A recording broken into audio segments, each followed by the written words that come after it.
when you have this chronic systemic inflammation, there's other things your body has to take care of besides your hair. So that is one mechanism to where chronic stress plays a huge role. Welcome to the Inspired Living with Autoimmunity podcast, the podcast for high achievers who want to stay sharp, focused, and full of energy despite their diagnosis. With your host, National Board Certified Functional Medicine Health Coach, Julie Michelson, where Julie helps you take your power back from autoimmunity. And now here's your host, Julie Michelson.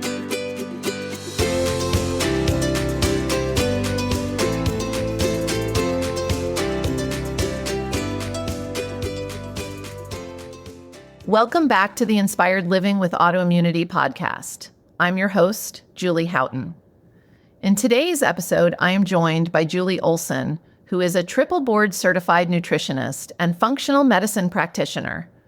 Julie suffered from severe hair loss at 38, which prompted her to learn all she could about it and gave her the foundation to develop her own 5R framework to reverse hair loss.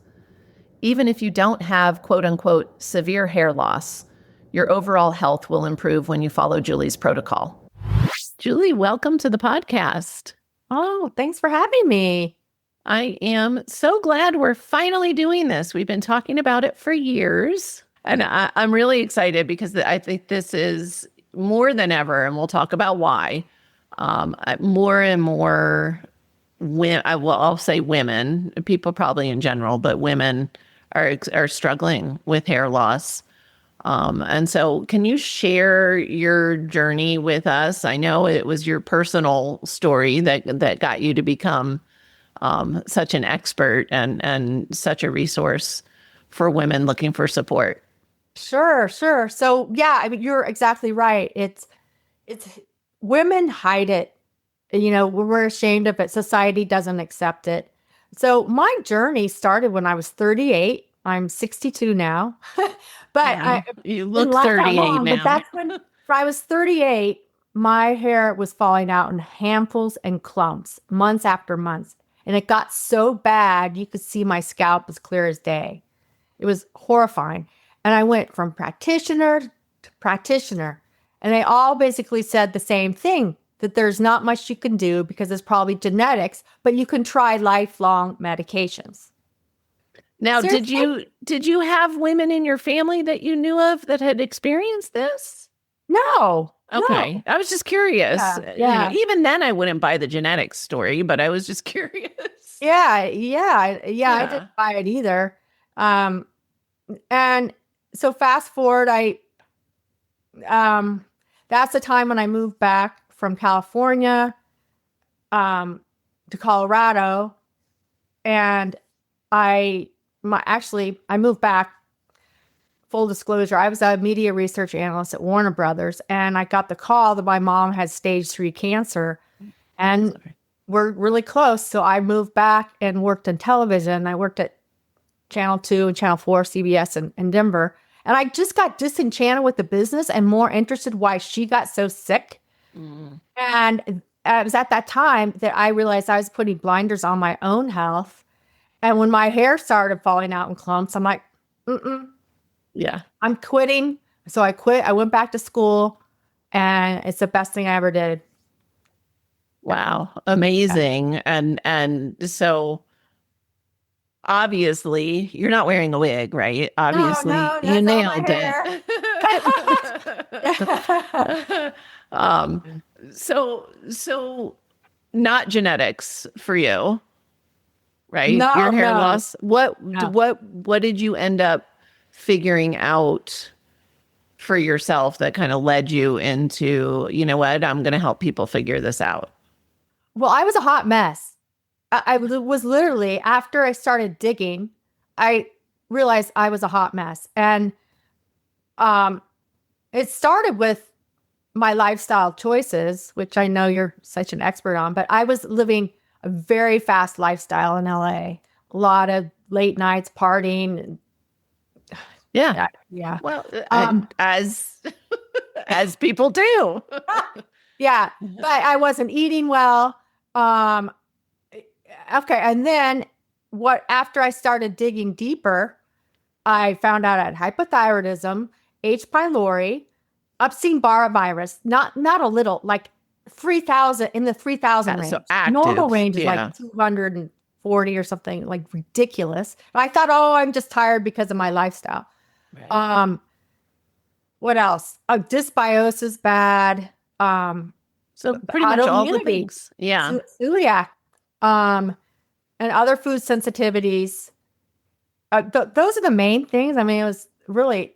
Well, that's enough. Yeah, it's a lot. I mean, it is interesting. Do you see this a lot as women? We can ignore, like we explain away, right? Like the fatigue and we kind of are masterful at ignoring the symptoms when they're quiet or whispering, and as they get louder.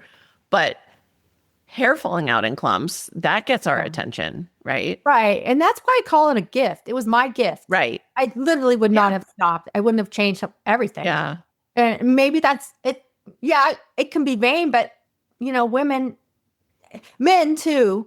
And that's okay. It takes something strong to break the camel's back to finally pay attention to your health and wake up. And that's why I'm so passionate about it, because I get women like me that same thing. They look fine and they eat fine and they exercise, blah, blah, but I start doing labs and they're not absorbing. They're not methylating. They're not detoxifying properly. They're not, and you start to peel back the layers and it makes a lot of sense too, because we can talk about, I think we'll be talking about the fecal microbial transplant. And that's also something that got me so excited about this, because functional medicine, they say, it all starts in the gut. And I have another abstract on just that, the gut hair link. And that I have the fecal microbial transplant, some of the first cases that just happened by accident. There's 4 subjects, and some of them had autoimmune alopecia. So alopecia is the medical term for all types of hair loss, thinning, and autoimmune forms. People think differently, but couple of the subjects had alopecia universalis, where you lose hair from all over your body, and sure enough, it's not why they got the transplant. No, it's not why. They had speeding. The other lady had bad colitis. The other man, which is actually my favorite one, is 86 years old. Wow. He had colon cancer and depression, and he just had a bald spot. And so I'm like, sure enough, they all grew back the hair. And I'm like, even if you're 86, wow, that's amazing. You get your gut balance. So that is so inspirational for me. Yeah, that's incredible. And I remember when I first started reading research about fecal transplants, it's fascinating. It makes so much sense if you think about it. But so gut is obviously just, I know listeners are like, really? Again? But this impact, because look, you are like the poster child for, you had almost like every kind of category would look for. You didn't mention toxins for you personally, but like, oh yeah. So whether it's, do similar things apply, whether it's autoimmune or not, as far as gut health and nutrition and hair loss? Yes. Now that's a good question, because I'm up to 76 causes of hair loss. Okay. But I put them to 5 functional root cause categories. And one is gut, which includes digestive, nutritional, right? Inflammatory is another one. Toxins, stress, and hormonal.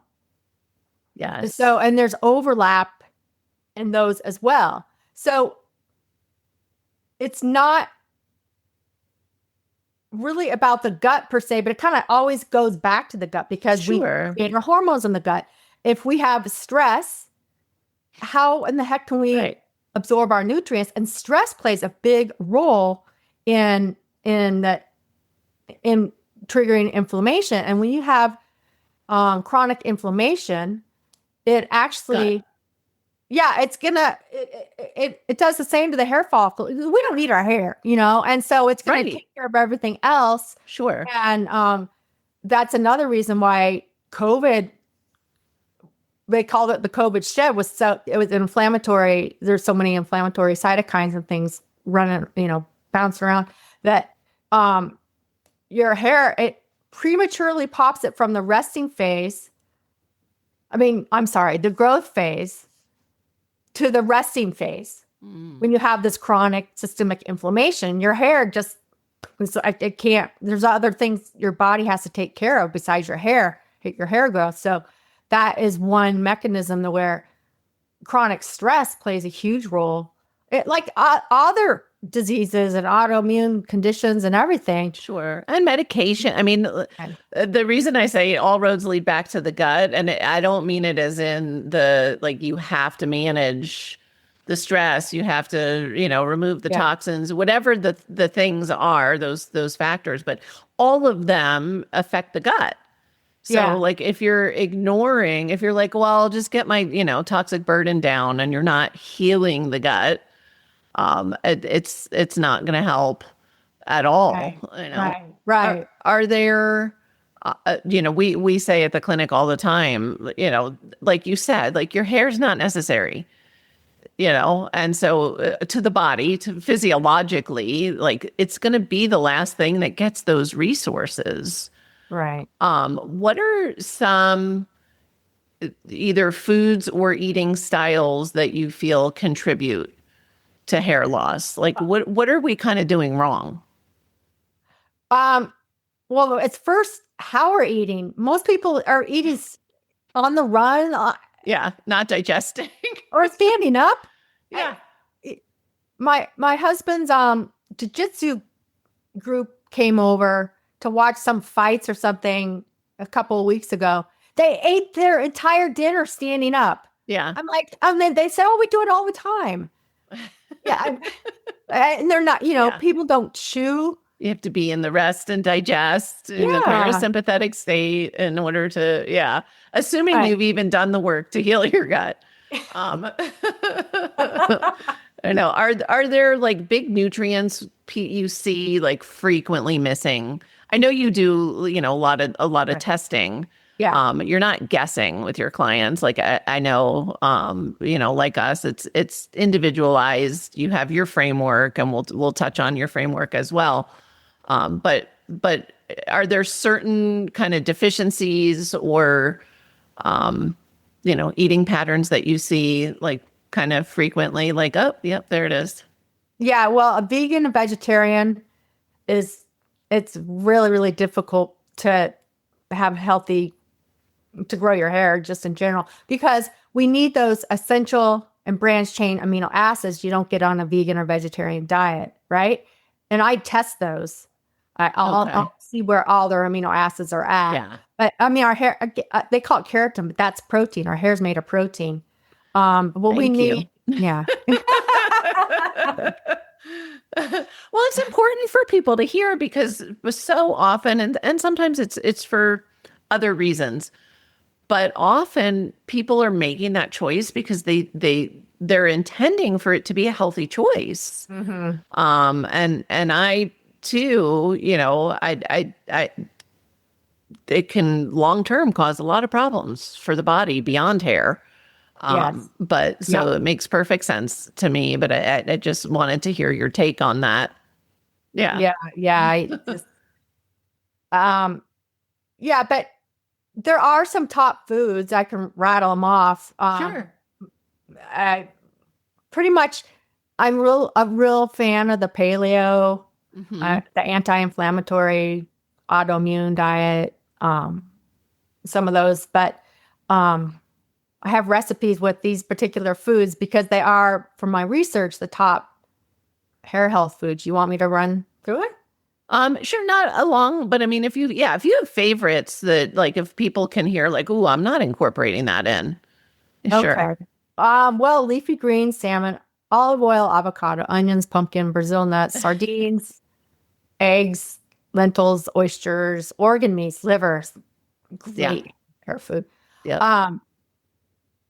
So Carrots, nutrient bread. dense. Yeah, We're going nutrient for- dense. Yeah. Yeah. Good omegas, I'm guessing, because Yes, we need omegas. We definitely need our omega. We need the micronutrients, some macronutrients. The thing is, Julie, they've discovered the new scalp hair follicle microbiome, and it needs to be treated the same way as our gut microbiome. And people don't realize our hair follicles are extremely metabolically active. They require an enormous amount of nutrients, and they also require an enormous amount of energy, ATP, the whole Krebs cycle thing, the mitochondria. And again, when people are struggling with their health in other places, that's the last thing that's going to the body is. But sometimes it's the first symptom where they really realize something's wrong, right? So to me, hair loss is a symptom. Right. It's, just like joint pain or psoriasis or, fill in the blank. And so, I love that, and it makes perfect sense that the approach is, let's find out why. Remove those things, support. This is a great time to mention your 5-step approach to, because this is not, see Julie if either Julie, but nobody should seek you out if they're looking for a pill or a supplement that's going to be the magic solution to their hair loss. Sure. So it's based off of the functional 5 R's. 5R framework: remove, replace, reinoculate, repair, and rebalance. But there are some caveats, and there are some other testing and markers that I'll do associated with hair loss. But it's not a cookie cutter approach. Sure. Right. I mean, and I am very, very much a stickler on the remove phase. Sure.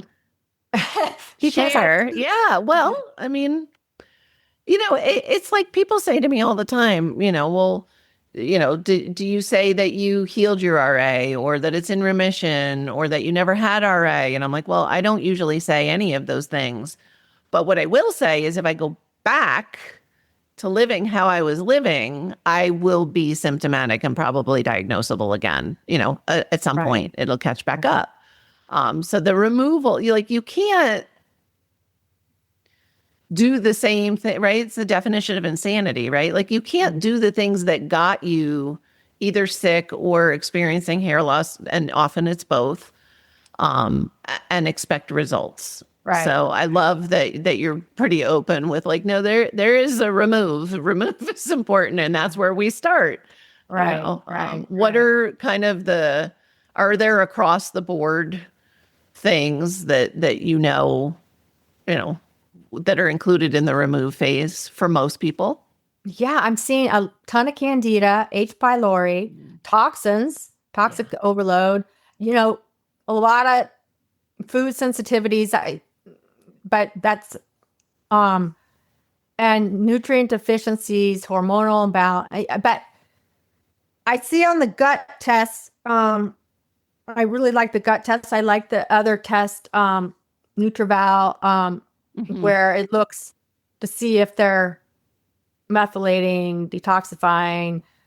I love Nutraval also proper because it's personal. It's not just showing where you are in the range, but it's showing for your body, what do you need right now? Right. And I think that's one of the things for me that makes it such a standout test. So I love that you use that as well. Yeah. And Julie, something that I'm running into a lot, and I'm wondering if you all are, is I'm getting these women with a bunch of mercury fillings, and I'm to the point I'm like, I'm not starting my program with you until you get those removed. Yeah. It's and so safely. hard Yeah. Yeah, of course. Yeah. Are you seeing that too? I think, yeah, I mean, that's always been, and maybe it's because it's part of my journey, mercury toxicity. So that's somewhere where I Me always too. tend to go to, what I think of as almost what people, which is funny, it's in their bodies, but they would consider it a hidden toxin, would be, the fillings and or breast implants. I'm seeing a lot of that, and again, and it's fascinating where, if I'm working with somebody and I try to not like day one be like, you got to get those out. But I've had so many clients where I know that's one of the big drivers, and we're working toward embracing the fact that it's okay to take steps to truly heal the body. And I've had so many say, oh, within the first week of getting them, I had X or Y or Z. So they've known from the time they got them that it was triggering an inflammatory response in the body. But yet 10, 15 years later, I'm having to actually convince them that even though their body has been telling them for over a decade, this is a problem. Mercury fillings, root canals, Yeah. a lot of, just traditional dentistry and I know you're looking at toxins, but like my daughter, I always admit, how we would parent differently if we knew then what we know now, right? I had a bunch of fillings removed when I was pregnant with her.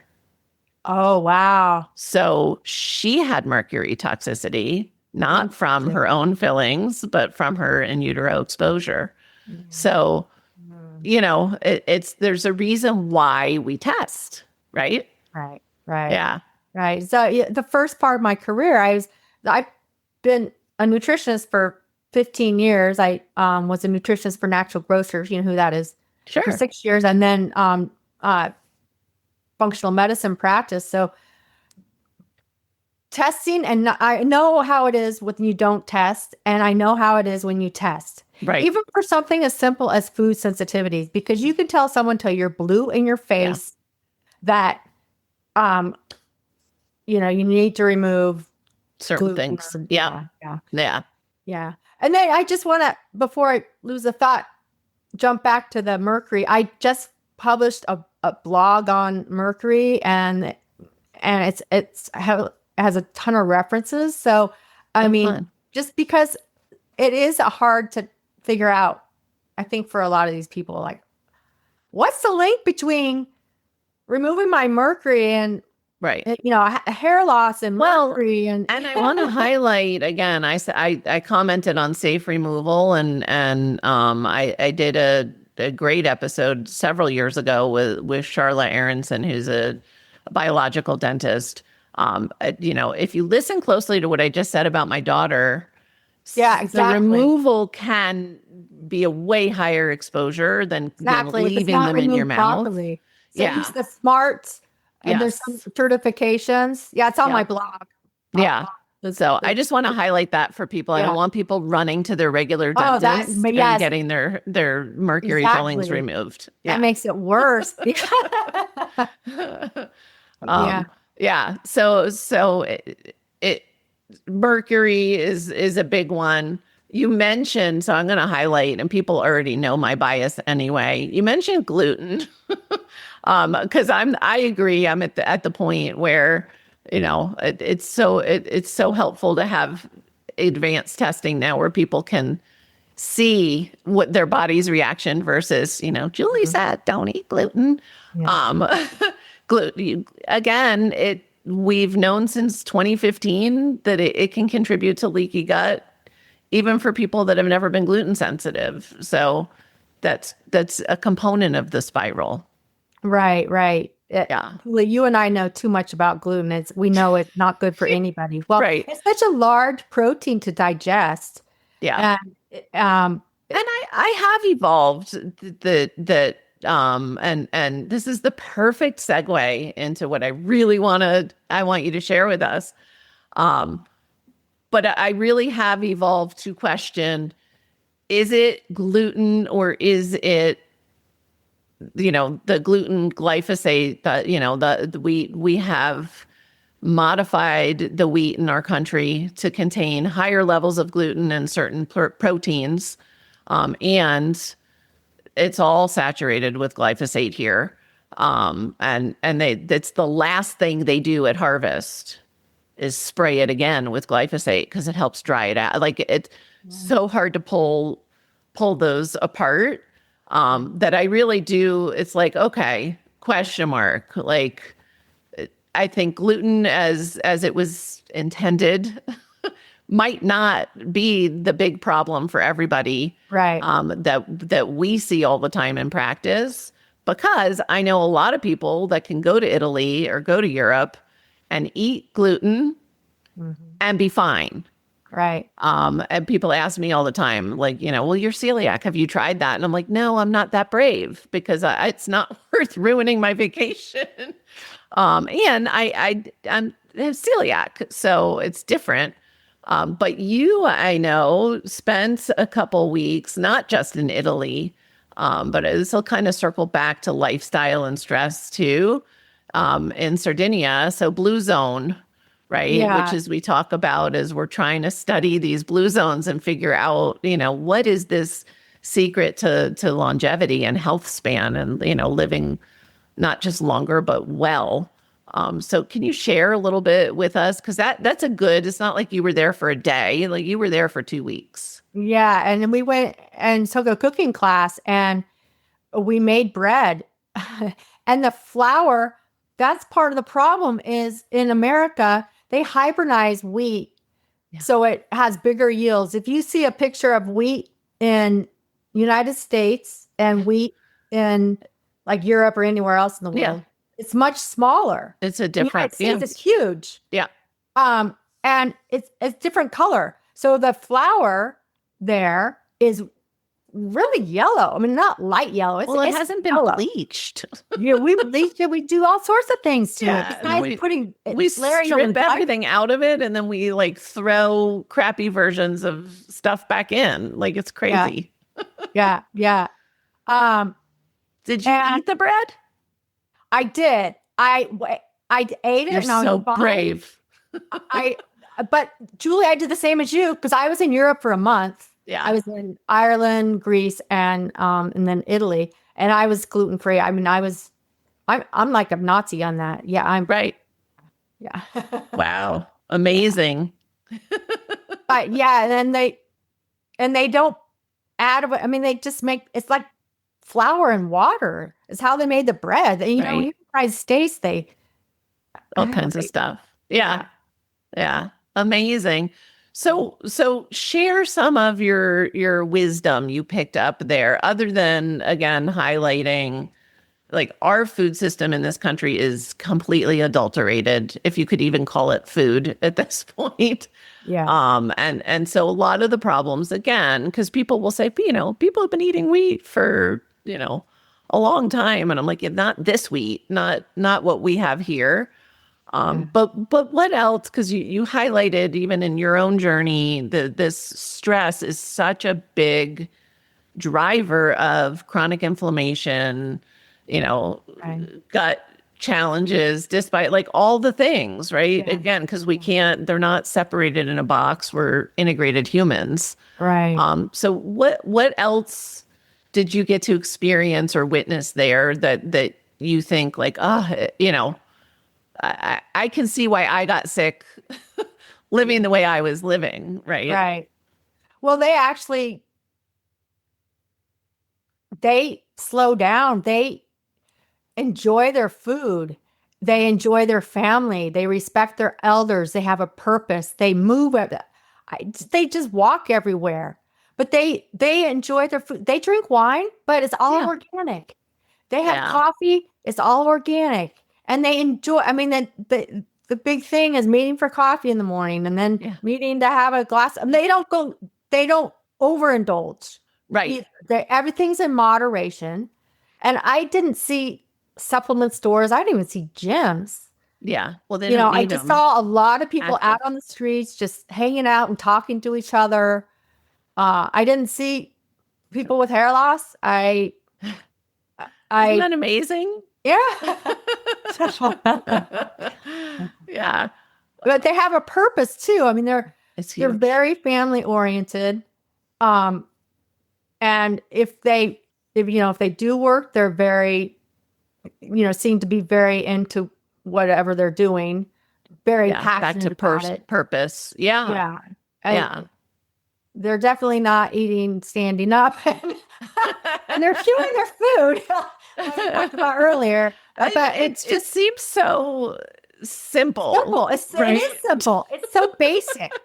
Right. After I got back, I was on a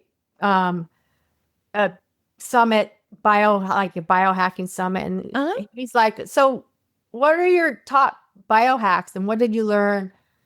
And I'm like, "There aren't any. You have to get the basics down. Back to basics is the biohack, right? Like living aligned with how we're created to live." Right. I mean, you know that Brian Johnson that he's taking 100 supplements a day. Yeah. That's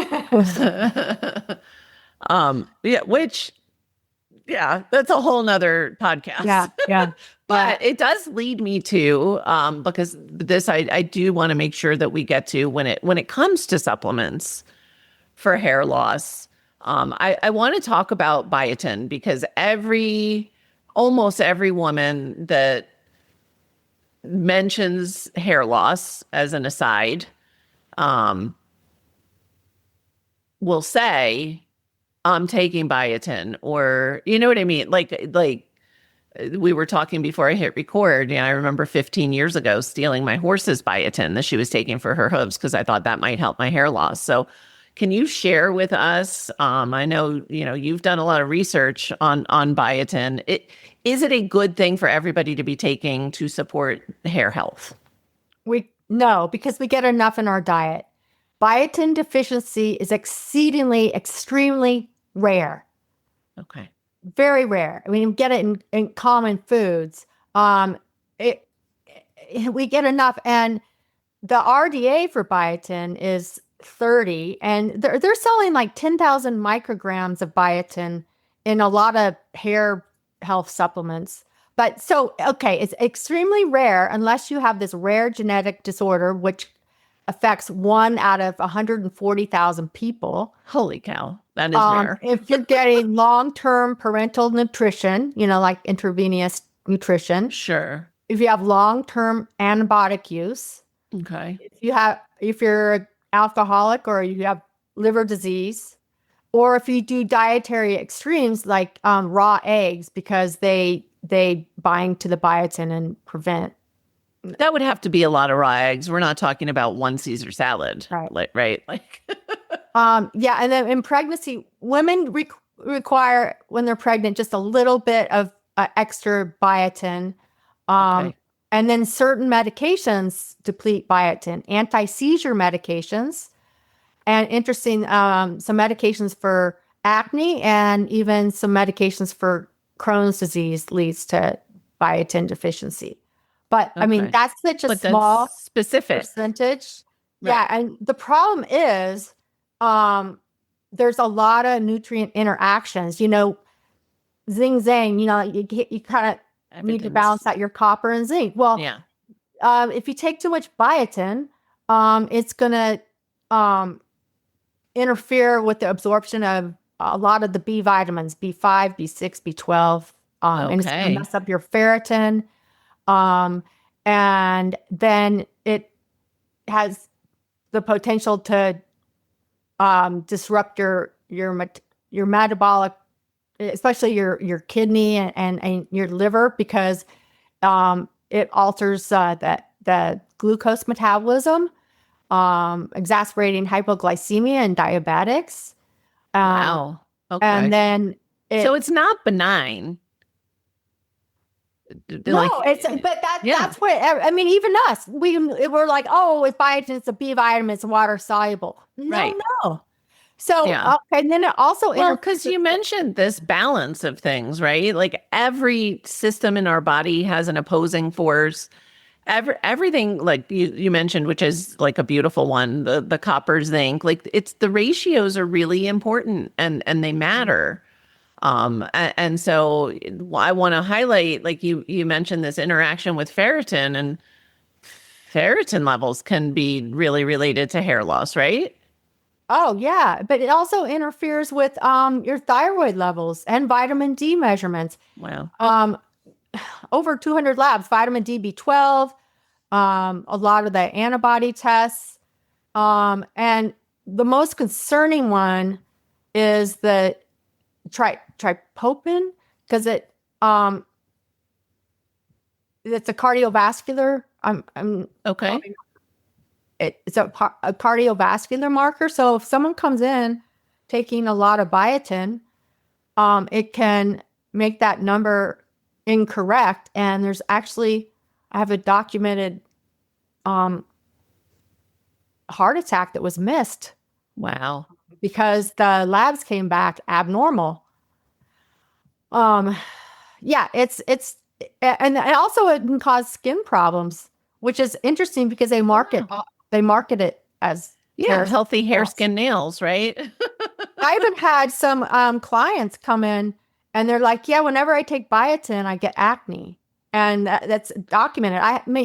Right. But did they stop taking it? Because that's always interesting. Yeah. Right. Like, yeah. Like, okay, well, stop doing that. Yeah. Yeah. I think that's so important for people to hear. What would you consider, you mentioned COVID, like there are certain times where we will lose more than typical hair. So I want to be really like clear with, like, I lose a lot of hair all the time. I obviously have a lot of hair. I didn't always, like, again, when I was on all the medications and I was inflamed and I was sick, I didn't. Like, such a difference that as my new hair grew back in, especially because my hair's curly, like I had to cut all the rest of the hair off because you could really tell, like, new hair, old hair.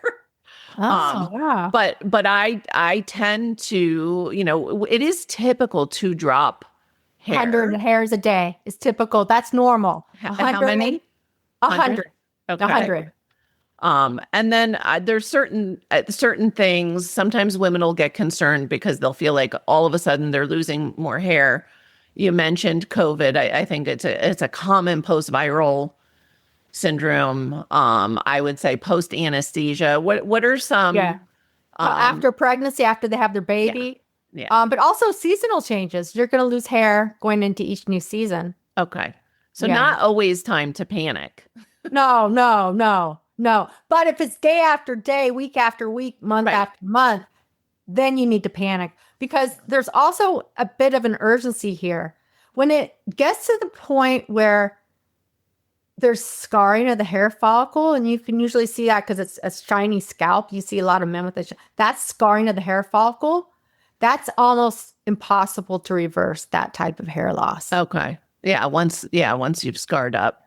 So early is better, but yet don't panic if you can think to, did I have a virus a few weeks ago? Did I just have surgery? Did I just have a baby? Like these are big hormonal fluxes will cause us to lose hair. Right. And when we have a big stressor in our life, your hair will fall out 3 months after that stressor. That's really good information. Yeah. Sometimes you forget what that was and you're like, my hair's falling out, and you panic. But if you think back 3 months earlier, Well, and I see that a lot with like, my autoimmune symptoms just became noticeable. Now we know they were brewing in the background, but usually, especially for women, it can be right about that same time, about 3 months post-stressor. So, it's not usually during the stressor. It's usually after. So, yeah. Can I just mention, going back to the biotin, and and you guys probably do this as well, but when you do have lab work done, especially a thyroid panel, iron panel, just blood work in general, get off biotin for 5 to 7 days. And then I Yes. do have a published abstract here in this Integrative Medicine, the Clinicians Journal this month Which is about the amazing. biotin, which I call the biotin myth now, just because people don't understand more is not better. Yeah. And I think it is one of those things, it's not an expensive supplement. So this, would people tend to just do more and more and more. Are there things that most of us can just incorporate into our wellness routine other than the lifestyle thing? Are there supplements you say are good kind of for everybody? Like I had mentioned omegas. Is there anything that you're like, even just protectively we should be doing for our hair? Yeah. Well, good B complex, even a good multivitamin, I'm a big fan of enzymes, digestive enzymes. Yeah.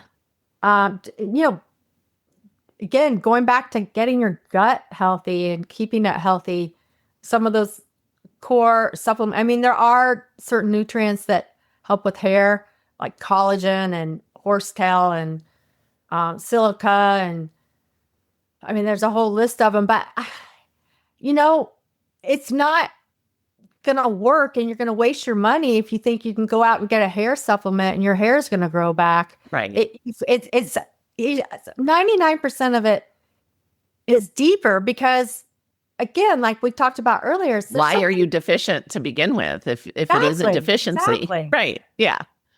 And Julie, that brings up hair transplants. I have so many women come to me that have had hair transplants. Really? Wow. And that's because... And it didn't solve all their problems. No, they only work for a couple of years. On average, only 49% of hair transplants work.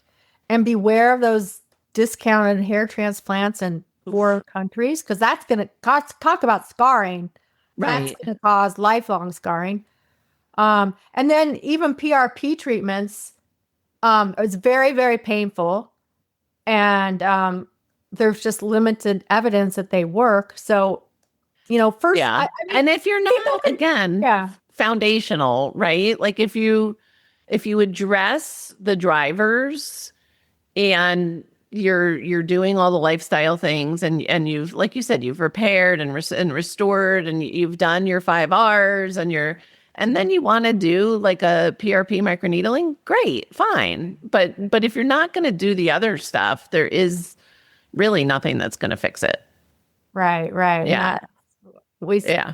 That's why I'm so happy to be on your podcast, Julie. We speak the same language. I mean, it's just with all the marketing out there, especially the beauty industry. Oh gosh, they convince millions that topicals and shampoos and serums can fix an internal problem. Right. Yeah. Oh, there's the key. It's an internal problem. You can't find hair growth in a bottle. And even like minoxidil, when you get on it, I guess your hair falls out. And then if you ever get off of it, your hair is going to fall out. And if you're trying to get pregnant, talk about a toxin. Right. Yeah. And finasteride has black box warnings. It makes men lose all their libido on average. And and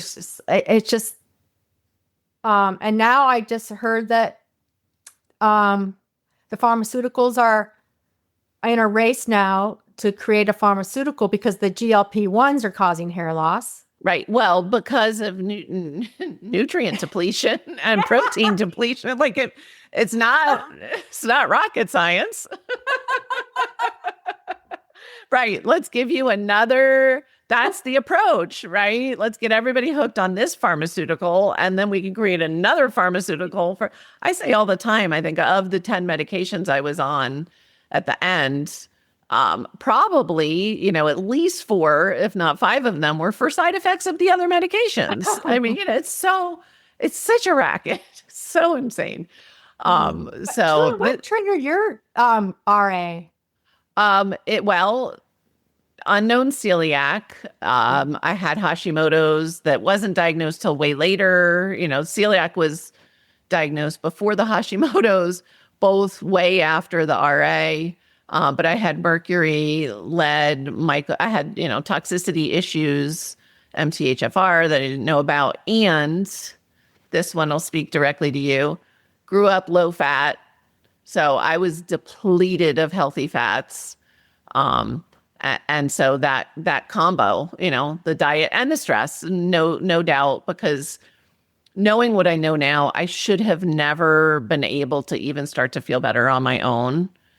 And nailing the diet and having a truly dedicated twice a day meditation routine were the two things that got the needle to move. And then going keto for me at that time was like the light switch of like, I came back online, and so now, when I look at labs and things, like really, my toxicity levels were that across the board and that high that it is like purpose, right? Like this is clearly what I'm supposed to be doing, because I really shouldn't have been able to even get as far as I did before I knew more or found somebody who did. And what was the best way for you to remove your toxins when you found out? Slowly.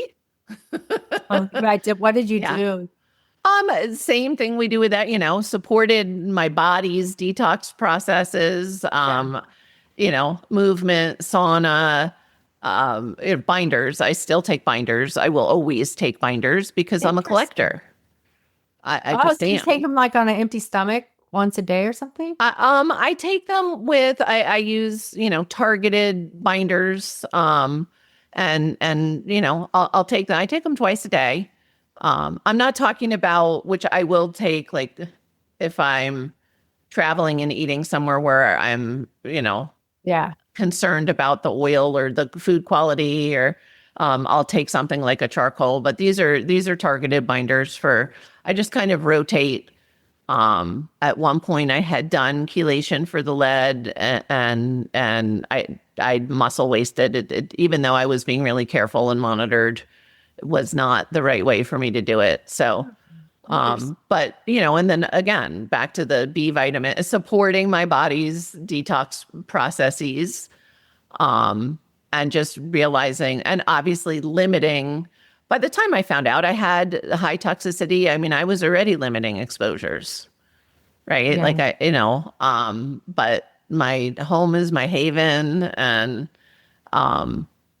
controlling what I can and not, I've come through the, oh my gosh, it's everywhere phase, and just, keep my burden down so that I feel well. So it works. Did you grow up here? Is that what you No, no, I grew up in New Jersey. I lived in South Florida for 13 years, which is most likely where I got the mold exposures.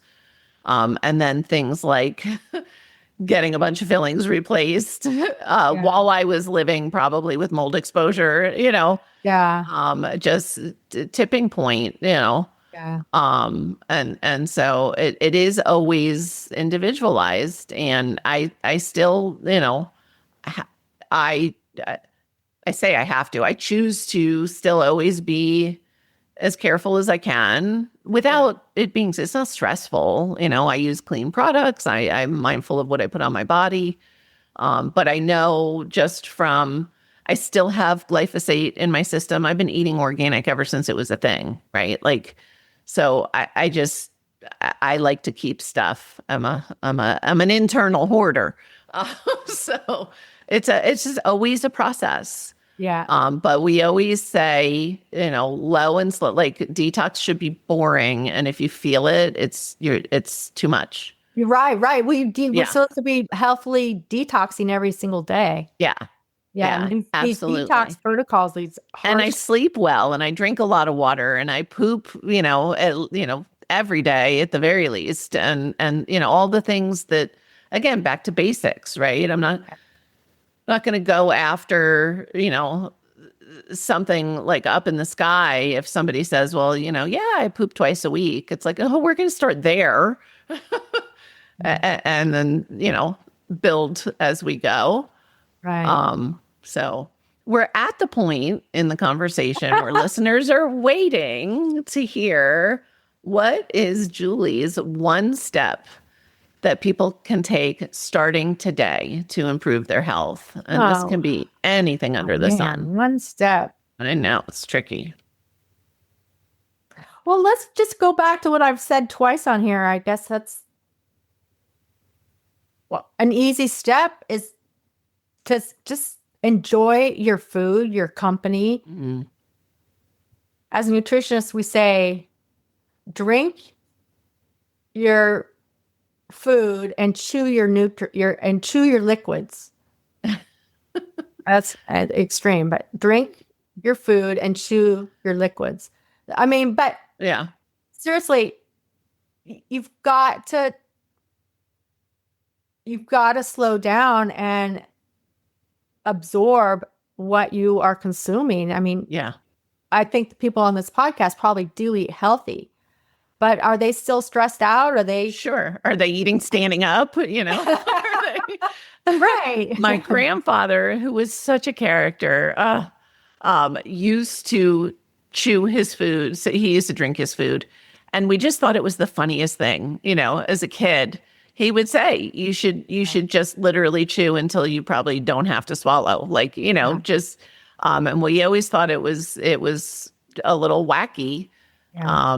And he would giggle because it would make us giggle. But it's like, oh, dang. Yep. Yeah. Well, yeah. I'm a slow eater, and that's because I chew. Yeah. But my grandmother, who is my mother's mother, she lived 104. Oh, wow. Right? On no medications, but she did the same thing. She chewed and chewed, just slow, and yeah. She ate organic. She's the one from Loveland, where you are. Yeah. Amazing. So see, like, again, that you mentioned this, like respecting the elders and the family and the community in blue zones, right? And there's so much, you know, if we think back to the things that may have seemed silly, it's really, these are the gifts that we can get from, you know, past generations. I grew up, unfortunately, in a fast eating, aside from my grandfather. You know, my dad was a really fast eater. He also passed at 54. It's probably a correlation. But yeah, there's a lot of gold, again, going back to how we were designed to live. And so that's such a great reminder. And I love because I think joy is a missing piece in wellness for so many people. So I love that you started it with, you didn't start with chew, you started with enjoy your food, your company, you know. And so I think that's more healing than probably anything else we've spoken about. And I would just say, just simplify it. Yeah. That's the first thing you said, Julie, when I talked about the blue zone. You're just like, it's just so simple. Right. But and I'll add this, though, it's simple, but it takes effort living here. We have to be intentional. I shouldn't say effort. Right. It takes intention to create that lifestyle here. Right. Or we get caught up like you were living, you know, with that fast-paced life that fast-paced is fine short term. Yeah. So I love that. And then save your money on biotin. Save your money on your health. I love that. Where, for people that are listening on the go and aren't going to check out the links, where's the best place for people to find more about you? They can just look me up, julieolson.com. That'll go to my website. But I really encourage everyone to take the quiz on my website's homepage, because it'll give you rankings within those 5 root cause categories with the numbers, actual numbers, to see like if you have a higher toxic load than your inflammatory, or is your digestive the most concerning. Yeah. So it's going to really give you a good place to start if your hair is thinning, or just in general in health. It's a good quiz that give you some you know, statistical. Yeah, it's the same pillars, people. Right. Autoimmune, hair loss, optimization, chronic inflammation. Like, health is health. And so you specialize in helping women reclaim, you know, their hair in addition to their health. It's like whatever somebody's seeing us for, again, back to that foundational. So I say, no matter what, like go to the website, take the quiz. And Julie, I just appreciate you sharing, so much wisdom with us today. I know so much of the work you do is research-based. And so in addition to being easy to talk to, you're such an amazing resource for us. So I appreciate it. Thank you. Thanks so much. I do love researching. I have to admit that. Well, we appreciate it. Yeah. Thank you so much for having me here, Julie. Of course. We'll see you soon. Yes, in person soon. For everybody listening, remember you can get those transcripts and show notes and the links by visiting inspiredliving.show. I hope you had a great time and enjoyed this episode as much as I did. I'll see you next week. Thank you for listening to Julie Michelson's Inspired Living with Autoimmunity. Did you enjoy this episode? Please like, share, and subscribe wherever you listen to podcasts. If you'd like to get a transcript of this and every other episode, just head on over to inspiredliving.show or click on the link in this episode's description. There, you can also find everything we discussed in this episode, including links and information about our guest. You can even send in your questions to be answered by Julie in a future episode. That's inspiredliving.show. Until next time, this is Julie Michelson's Inspired Living with Autoimmunity podcast, helping you take your power back.